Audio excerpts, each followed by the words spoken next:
De nombreuses années de recherche au sein du laboratoire d'innovation thérapeutique de Strasbourg ont été nécessaires pour faire émerger une nouvelle molécule révolutionnaire mimant l'ocytocine.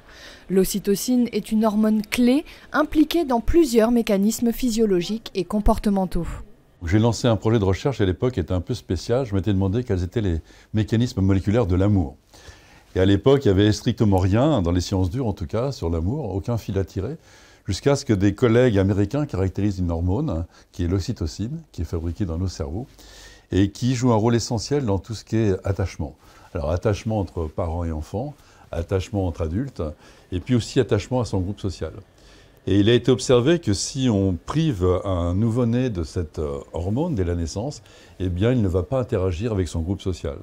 Le lien a été fait assez rapidement avec l'autisme, et donc c'est un projet sur lequel on a travaillé pendant plus de 30 ans, à la fois avec une recherche fondamentale, en essayant de comprendre comment fonctionnait cette hormone, à quoi elle pouvait servir, et puis à côté une recherche plus appliquée, qui était d'essayer de faire une molécule qui pourrait mimer cette hormone pour en faire un médicament, l'hormone elle-même ne pouvant pas être utilisée comme médicament pour diverses raisons. Et au bout du compte, on a réussi enfin à trouver une petite position sur cette molécule sur laquelle on a pu jouer pour aboutir à la molécule que l'on a aujourd'hui, qui est extrêmement puissante, extrêmement spécifique, à la fois in vitro, mais également in vivo. Suite à ces travaux et découvertes, la start-up Auxentis SAS voit le jour en 2024. Elle est dédiée au développement d'un nouveau candidat médicament.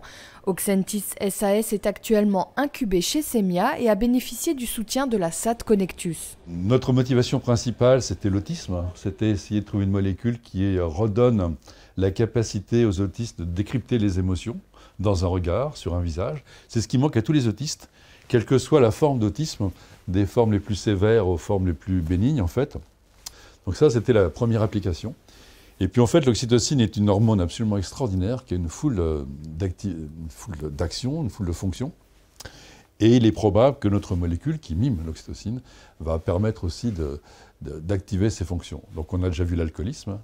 L'oxytocine aide réellement au sevrage probablement de plusieurs drogues. Aujourd'hui, on a testé l'alcool. On va tester probablement des drogues plus dures aujourd'hui, et il est probable qu'elle fonctionnera aussi pour aider au sevrage.